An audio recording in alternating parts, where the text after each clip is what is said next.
Hi, I'm Jay, and today we're going to tie a traditional Catskill style Hairwing streamer. Stay tuned.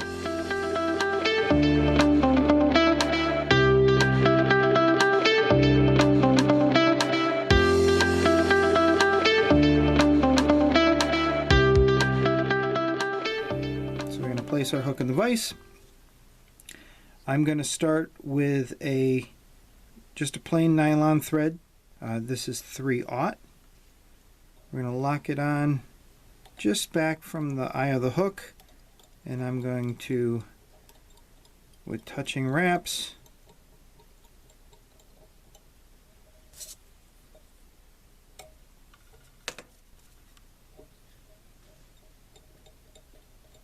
walk the thread towards the bend of the hook and stop just past the point of the hook itself.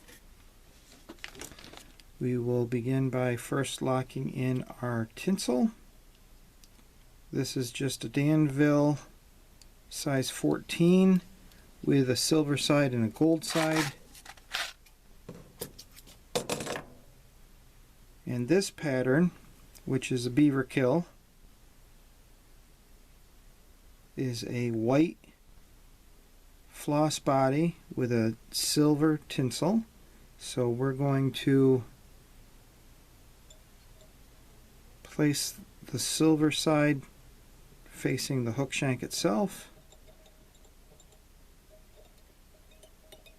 and we're going to lock that on and walk our thread back up towards the eye of the hook, and we're going to leave some space here, about a eye's length back. We're going to stop the thread. I can place this tinsel in my materials holder, and then we are going to use a single strand floss. This is old universal vise floss, and the price on this is was 60 cents at the time, so I'm not quite sure how old this is, but I sure wish floss was only 60 cents now. We're going to take enough of this floss to be able to do a couple flies at least. You don't want it to be too long, because then you're unable to actually manipulate it, but enough for a couple flies. I'm going to place this up underneath my last wrap of thread.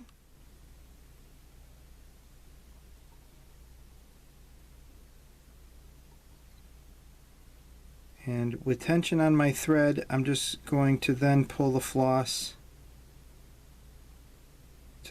right till about where I want it, and I'm going to add a couple wraps and pull it the remainder of the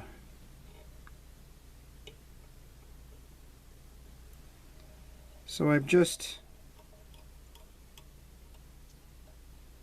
pulled the floss so I didn't have to snip it. I pulled it just underneath the thread and then locked it on with 3 or 4 wraps.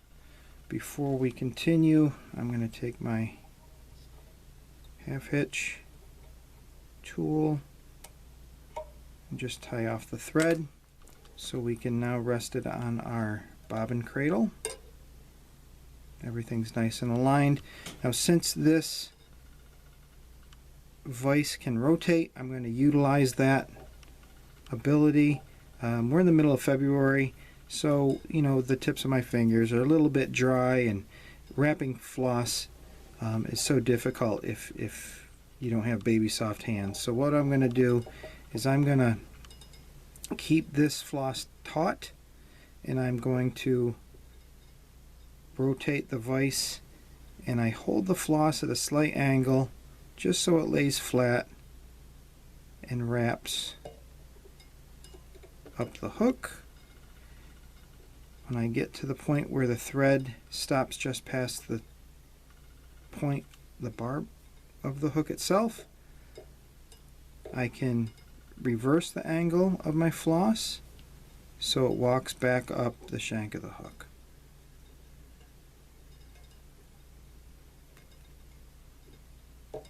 Now, keeping tension on this floss so it doesn't go loose, I can remove my bobbin from its cradle.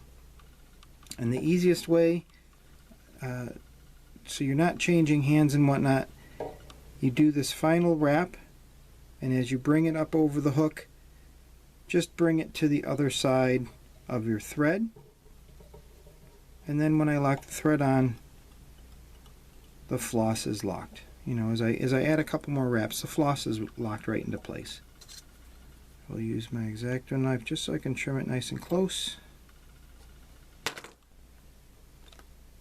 Just add a couple more wraps towards the bend of the hook, just to make sure that's on. There's a little bit of fuzz there that's going to be covered and cleaned up before we finish.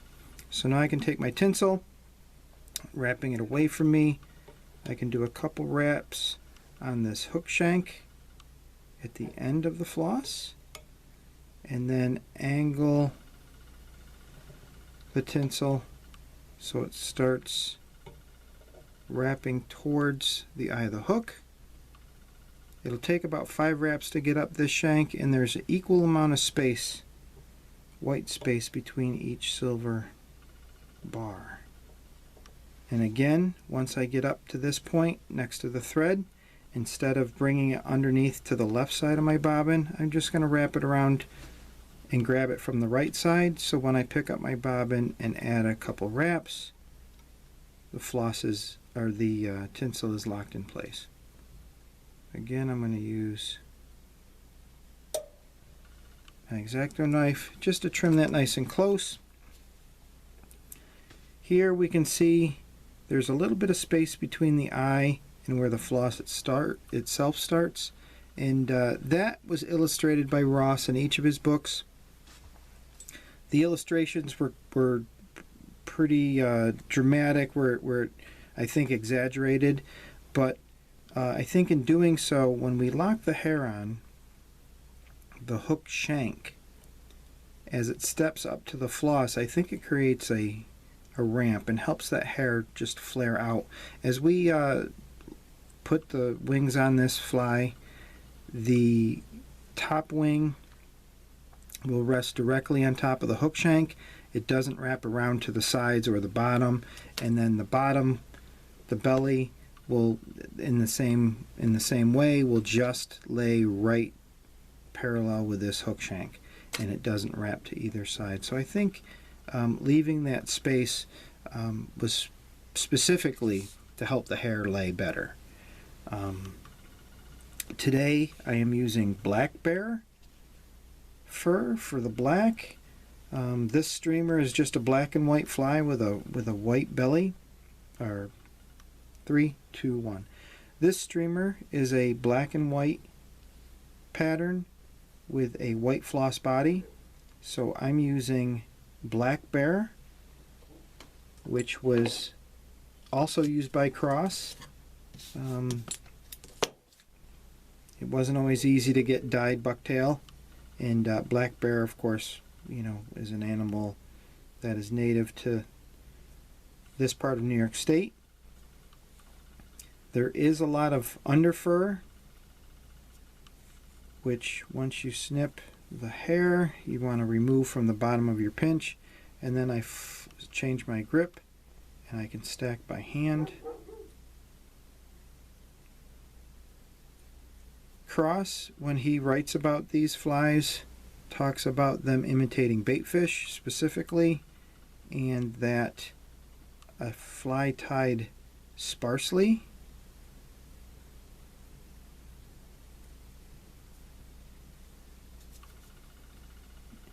is what he's trying to do. So we're not going to load this up with a lot of hair. We're going to pull out a lot of these hairs that just don't lay straight in the bunch, and to thin it out, because we want this body, this is going to be a thin body. So bear hair does take a little bit getting used to tying with, only because it's not as uniform as a bucktail. So as we measure our pinch, I'm going to walk my pinch back and forth between my fingers until I get a length of hair that is roughly the length of from the bend of the hook to the point past the bend of the hook.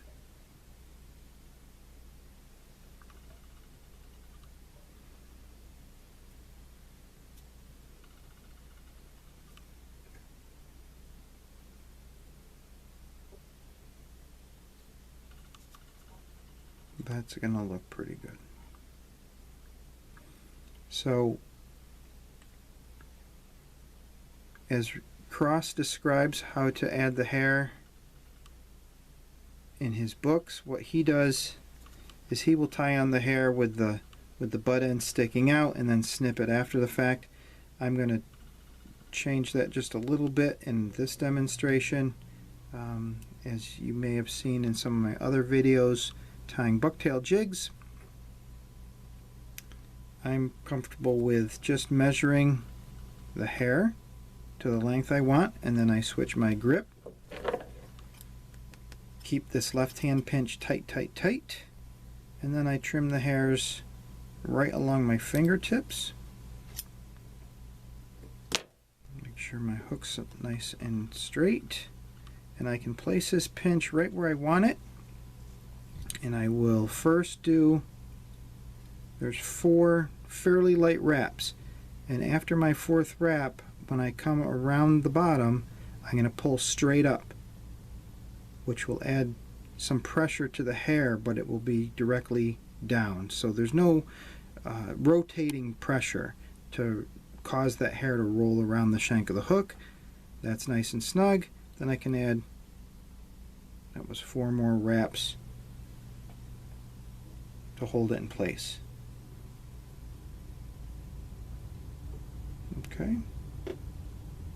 Next, I'm going to take a natural undyed bucktail, and this one, here's a little thick. Let me try this other one. These are just scrap pieces of bucktail that I had from my jig desk. These flies do not take an awful lot of hair.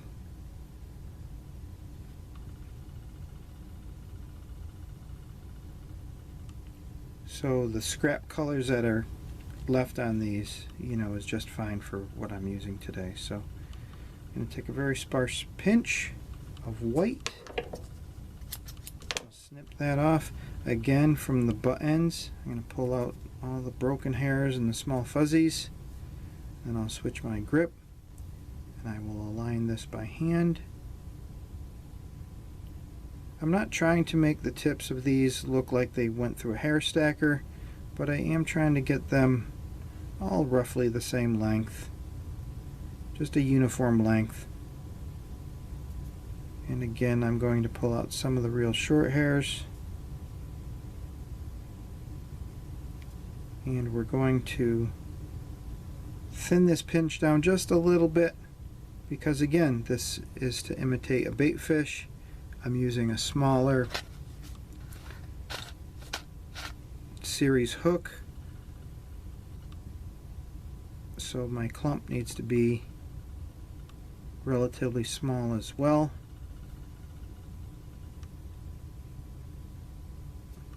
And then I'm going to measure the white against the black fibers. You want them to be the same length, or I like them just a hair shorter. I like the belly to be just a little bit shorter than the top wing itself. It just helps with that tapered profile when the hairs go through the water. So that looks about equal. So now when I take my pinch, I'm not touching my 2 hands together quite as tightly as I normally could. That way I know that when I change my grip, now it's just a hair shorter. I'm going to snip my pinch, keep my left hand pinch tight, and now I can rotate this vise so the fly sits upside down, and just like with the black, I can add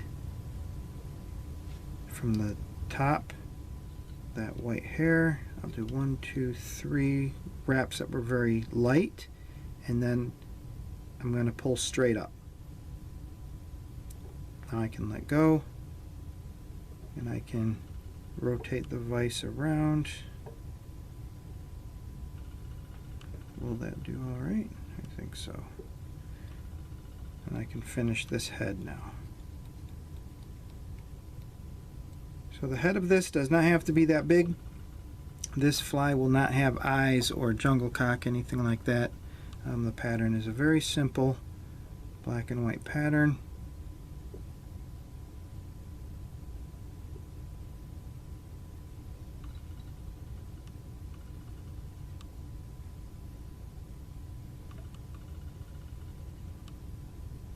I think that will look okay. So to finish this off, take my whip finish tool. You can hand finish whip this if you would like.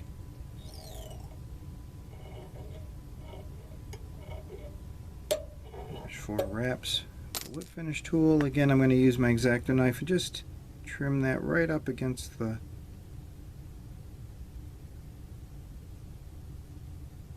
head of the fly. And to finish this off, I'm using bumpy head cement. This will make a nice shiny coating on those threads. Take my bobbin, my pointy bit, just take a drop, put it on each, from each direction on the head of this fly. You can allow some of this head cement to touch the hairs, and capillary action will draw that head cement underneath into the inside of that head. And there we have it. There's a very simple Catskill style Hairwing streamer, and again I'm using a Mustad hook 9672. It's a size 10 for a tiny little streamer fly.